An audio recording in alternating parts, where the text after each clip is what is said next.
Alright, so we're on the passenger side, front of the car. And I don't think you're going to even be able to see this. I'm trying to get the sun on it and get it clear enough where you could see. But camera isn't cooperating.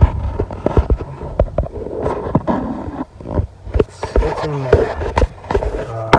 You look this way, you can see the VTEC Solenoid right there. The back of the motor on the left side if you're in the front of the car, which is where I am. And maybe if you peek in here, you get a glimpse of it, but it's underneath that VTEC Solenoid. There's a wire coming out of it, and the sensor is right under there. I don't know if this is going to fix it, and I don't even know if I'm going to be able to get to it. I've seen other videos from underneath. You have to get the special socket to take off the sensor. So I did get it, and I'm going to try and attempt to do it from the top, this way. Let's see if I can get behind that VTEC Solenoid, well, under it actually, if there's enough room to get under it. Let's see if this camera's picking it up. But it's under there.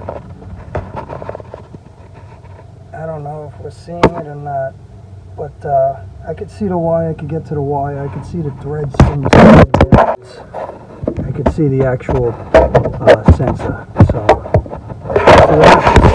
All right. So far so good on the oil pressure switch sensor, whatever you want to call it. This is the one I used to replace the OEM stock switch that I believe was the cause of a slight leak on my 2004 Honda Civic Si. I had to get this tool, the oil pressure switch socket, from I went to AutoZone, got both these items, approximately 20 bucks or so for both. You need this tool for this switch, but the stock OEM, I had to use a 15/16 sock. I was able to complete the job. I replaced the oil pressure sensor, or oil pressure switch, in the back left side under the VTEC Solenoid Honda Civic 2004 Civic Si. I was able to get to it. Back of the engine, there's enough room back here. And I had to use a ratchet socket setup. The OEM stock sensor switch, that was a 15/16 socket actually. I went and bought the actual sensor socket. They make a special sensor socket specifically for these items.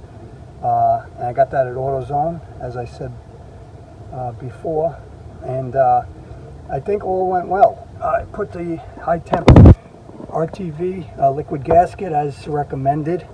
I don't know if the camera is picking up the actual spot and the sensor itself, but I think this might have been the source of my headaches or worries. Slow leak for years. It's really the only other item on this part of the engine that could be the source of the leak. So I was able to get back here, right in the back of the engine, underneath the VTEC Solenoid, right here, all the way under here in the back. I'm touching it now. That there, right there. That's the wire. Pull that wire off, and then you could expose the sensor, and you can get to it, and you can do it from the top. I didn't have to jack up the car, get under it at all. So I'm going to use my purple power now. I used that last time. Cleans up pretty good. I'm going to spray it all around.